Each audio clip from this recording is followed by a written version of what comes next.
وما کان ربک مہلک القری، اور تمہارا رب ایسا نہیں کہ کسی بستی کو ہلاک کر دے، حتی یبعث فی امھا رسولا، یہاں تک کہ اس کے مرکزی شہر میں کوئی رسول نہ بھیج دے۔ یہ اللہ کا اصول ہے، جب تک پیغمبر نہ آئے اور دعوت حق واضح نہ کر دی جائے، عذاب نہیں اللہ کی طرف سے آتا۔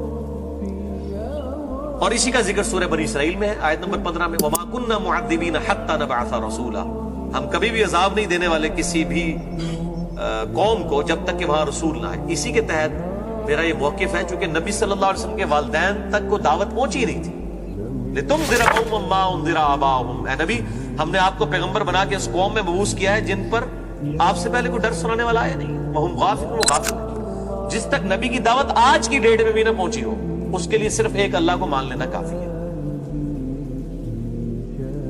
ایک اللہ کو مان لینا۔ ہاں جب نبیوں کی دعوت پہنچ جائے اور وہ بھی صحیح طریقے سے واضح ہو جائے۔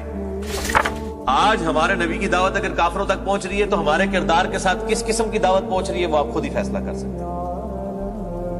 یہ اللہ تعالیٰ ہی فیصلہ کرے گا کہ آج کا جو کافر ہے اس کے اوپر نبی صلی اللہ علیہ وسلم کی نبوت کا صحیح ہونا واضح ہوا، کس پر نہیں، یہ قیامت دن اللہ نے فیصلہ کرا۔ تو اللہ تعالیٰ فرماتا ہے کہ ہم کبھی بھی تمہارا رب کسی بستی کو ہلاک نہیں کرتا جب تک کہ اس کے مرکزی شہر میں کوئی رسول نہ بھیج دے، یتلو علیہم آیاتنا، جو وہاں آیات پڑھ کے سناتا ہے۔ اور نبی صلی اللہ علیہ وسلم بھی آپ دیکھیں ام القری میں آئے ہیں، مکے میں، پورے عرب کی وہ سینٹرل بستی تھی، کیونکہ وہ سینٹرل بستی کا فائدہ کیا ہوتا ہے، ساری طرف پتہ چل جاتا ہے کہ بھائی کوئی نئی دعوت لانچ ہوئی ہے، کسی کونے خدرے میں کوئی دعوت لانچ کرے تو وہ نہیں پھیلتی، اور وہ بھی سینٹرل پوائنٹ، پھر سب لوگ وہاں پوری دنیا کے لوگ آتے ہیں حج کرنے کے لیے۔ اور آپ صلی اللہ علیہ وآلہ وسلم حج کے دنوں میں آپ کو پتہ ہے خیموں میں جا کے دعوت توحید پیش کرتے تھے، اور یہی دعوت توحید ایک دن رنگ لائی جب کچھ مدینے سے آئے ہوئے لوگوں نے آپ صلی اللہ علیہ وسلم کی بیعت کر لی، اگلی دفعہ کچھ اور لوگوں کو لے کر آئے، پھر مدینہ شریف آپ کو لے گئے، پھر آپ دیکھیں ٹیک اپ پوزیشن پہ آپ کی دعوت آ گئی۔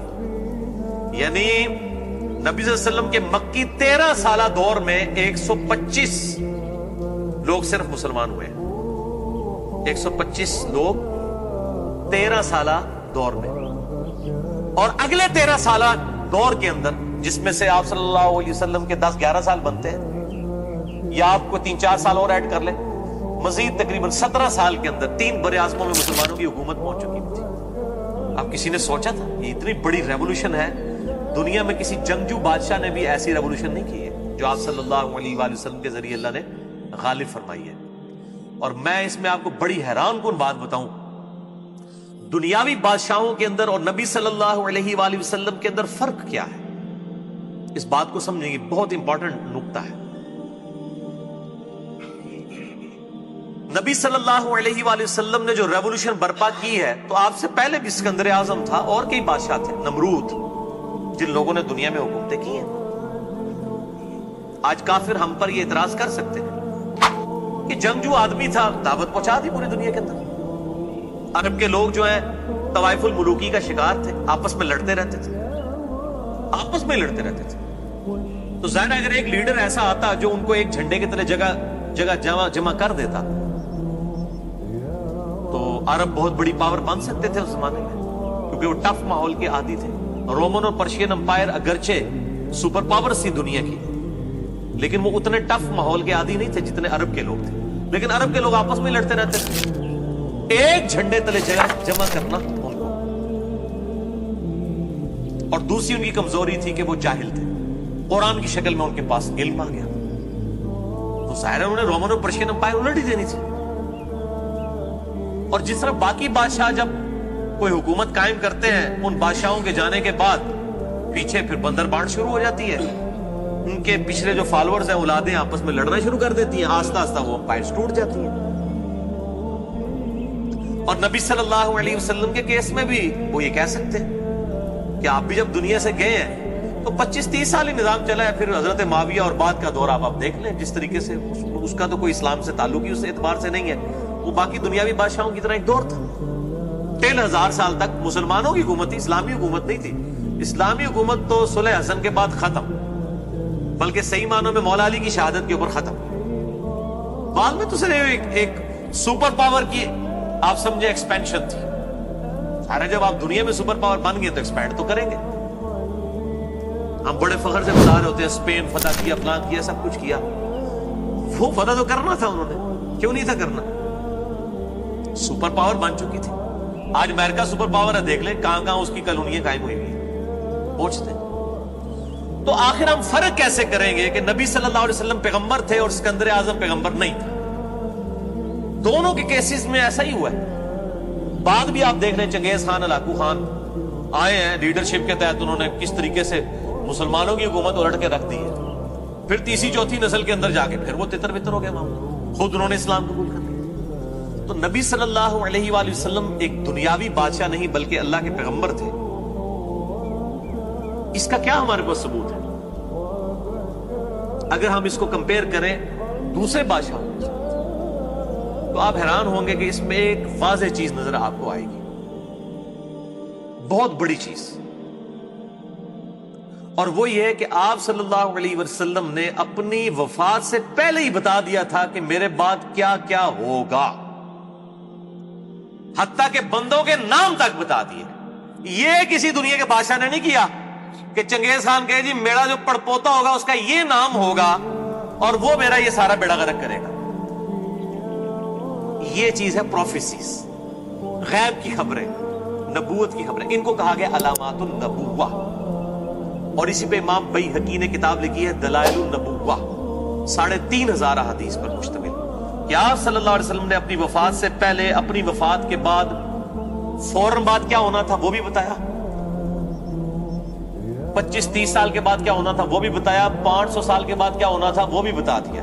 اب امام بیہقی کے زمانے میں 500 سال پورے نہیں ہوئے تھے، انہوں نے تو صرف حدیثیں نکلی بخاری مسلم کی. ان کا ظہور جو تاتاریوں نے اسلام پہ جو ظلم ڈھایا ہے اس کی پریڈکشن بھی بخاری مسلم میں موجود ہے، کہ چپٹے جو چہروں والے لوگ جو ہیں جن کے ناک جنی چپٹے ہوں گے وہ ان کی ڈھال کی مانند، اور وہ بالوں کے جو جس طرح بالوں کے جوتے پہنیں گے وہ، اور وہ جو ہے وہ میری امت کے ساتھ یہ کریں گے. وہ امام بیہقی کے زمانے کے بعد ہوا ہے، اور بخاری مسلم تو خیر بہت پہلے لکھی گئی. یہ پروفیسیز، جنگ جمل، جنگ صفین، جنگ نہروان، کیا کیا ہوگا ایک ایک چیز بتائیے. یہ وہ احادیث ہیں جو علامات النبوہ ہیں.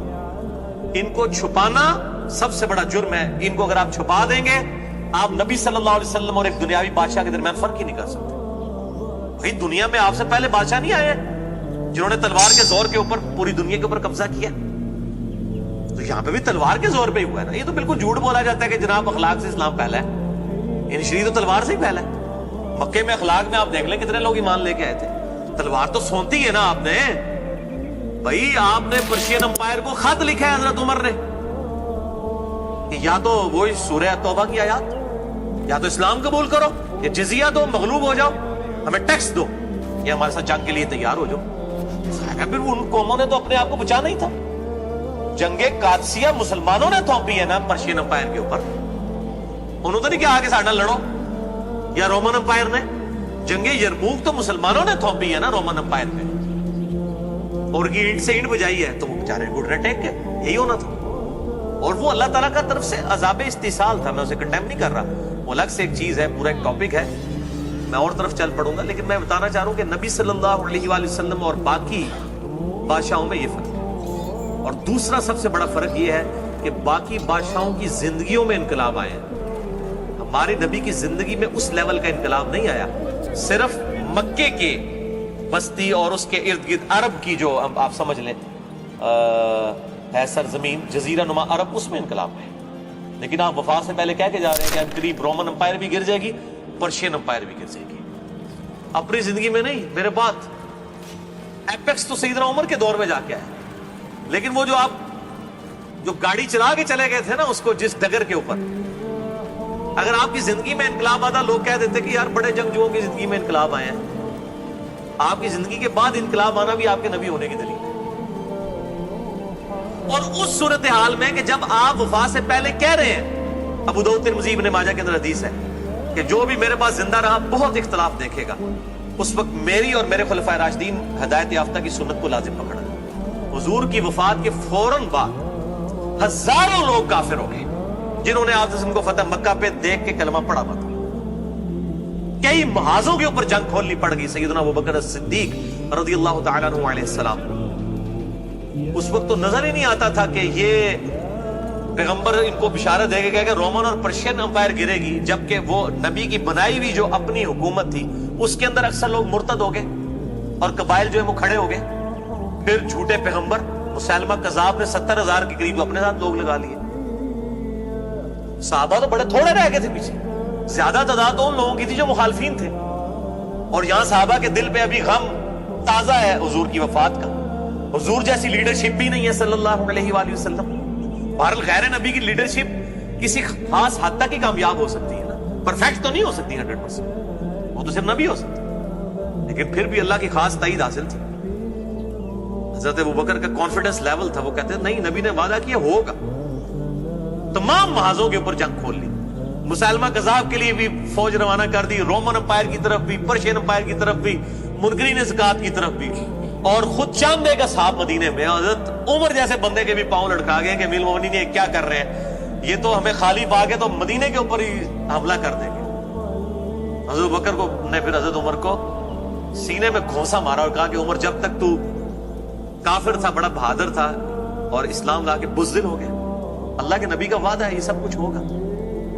پھر حضرت عمر کہتے ہیں میرا سینہ اللہ تعالیٰ نے کھول دیا کہ واقعی ابوبکر کا موقف ٹھیک ہے. اور پھر دیکھیں جناب کیا ہوا ہے، آدھی پرشین امپائر تو حضرت ابوبکر کے دور میں ٹوٹ چکی تھی. عرب کے جتنے فتنے تھے ان کا خاتمہ ہی حضرت ابوبکر نے کیا. حضرت عمر کو تو ان فتنوں سے گزرنا ہی نہیں پڑا، ان کو تو آپ سمجھیں کہ پکی پکائی کھیر ملی ہے پلیٹ میں، وہ تو ہو ہی جانا تھا. جیسے اوپننگ پارٹنرشپ اگر 150 کی بن جائے اور آپ 250 سکور چیز کر رہے ہو، پیچھے آپ کی 8-9 وکٹیں پڑی ہوئی ہوں، تو پھر تو سکور چیز ہو ہی جاتا ہے. اصل تو مقصد جو ہے وہ اوپننگ ہے، اور پاکستان کے اوپنر آؤٹ ہو جائے تو آپ کو پتا ہے پھر 150 کرنا بھی مشکل ہو جاتا ہے. یہ اوپننگ جو ایشو تھا وہ سیدنا ابوبکر صدیق نے وہ پورا ایک ٹریک دے دیا تھا، یعنی عرب کے فتنے ختم کر دیے. عرب کے لوگوں کو یہ یقین آ گیا، خود آ کے حضرت ابوبکر کو کہہ رہے تھے کہ بھئی ہمیں یقین ہے کہ بھئی آپ کو کوئی شکست نہیں دے سکتا. یعنی اتنے محاذوں میں جنگ کھول کے بھی اللہ تعالیٰ کی تائید آپ کو حاصل ہے. پھر وہ عرب کے قبائل جو مرتد ہوئے تھے اسلام میں واپس آئے، انہوں نے جا کے رومن اور پرشین امپائر کو الٹا انہیں لوگوں نے. تو یہ ایک نبی میں اور دنیاوی جنگجو بادشاہ میں فرق ہے. باقی یہ بات جو ہم کہتے ہیں نا اسلام تلوار کے زور پہ نہیں پھیلا، اس کا آدھا پورشن درست ہے کہ اسلام جہاں کہیں بھی گیا اور علاقوں کے اوپر جب قبضہ ہو گیا وہاں پر امن کا نظام آ گیا، اور جو کافر رہنا چاہتے تھے ان کو کہا گیا آپ کافر ہو، ٹیکس دیتے رہو جزیے کے طور پر. وہاں پر پھر ان کے اخلاق سے متاثر ہو کر لوگوں نے اسلام قبول کیا. لیکن اس سٹیج تک پہنچنے کے لیے تلوار ہی استعمال ہوئی ہے، ورنہ رومن اور پرشین امپائر نے وہاں بیٹھے ہوئے تو کلمہ نہیں پڑھ لینا تھا نا، جب تک ان کے سر کے اوپر یہ تلوار نہ پہنچتی. جنگ قادسیہ اور جنگ یرموک کی یہ چونکہ ہم انگریزوں کے غلام رہے اور پھر ہم ڈیفینسو موڈ میں چلے گئے غلامی کے دور کی وجہ سے، اور یہ اس وقت جب یہ کتابیں لکھی گئی سیرت النبی کے اوپر اور شبلی نعمانی اور ایسے لوگوں نے کہا نہیں اسلام نے تو ساری دفاع میں جنگیں لڑی ہیں، کوئی ڈیفینسو ہی جنگیں لڑی ہیں، offensive کوئی نہیں لڑی ہیں. اس سے بڑا کوئی تاریخ کا جھوٹ نہیں ہے. کس کو آپ دھوکہ دے رہے ہیں؟ یہ جہاد جو ہے اللہ تعالیٰ کی طرف سے عذاب استحصال تھا مشرکین عرب کے اوپر. اگلی امتوں پر عذاب آتا تھا اللہ تعالیٰ کی طرف سے پتھروں کی بارش کے ذریعے، چنگھاڑ کے ذریعے، پانی میں ڈبو کے، طوفانوں کے ذریعے. اس امت کے کیس میں سورہ توبہ میں ہے کہ اللہ تعالیٰ میں اے مومنین اللہ تعالیٰ چاہتا ہے تمہاری تلواروں کے ذریعے ان کے اوپر عذاب نازل فرمائے. تو یہ عذاب استحصال تھا. ہمارے نبی کا بھی جب انکار کیا رومن اور پرشین امپائر نے، ان کو خطوط لکھے گئے تھے تو ان کے اوپر عذاب کا کوڑا آیا. تو یہ بالکل اس کی حکمت سمجھے، جہاد کی حکمت بالکل الگ ہے. یہ آج کا جو مسلمان کا گلا کاٹ رہا ہے اس کا کوئی جہاد کے ساتھ تعلق نہیں ہے. یہ فساد ہے، یہ فساد فی الارض ہے. مسئلہ نمبر 85 ہے میرا، قرآن اور قتال.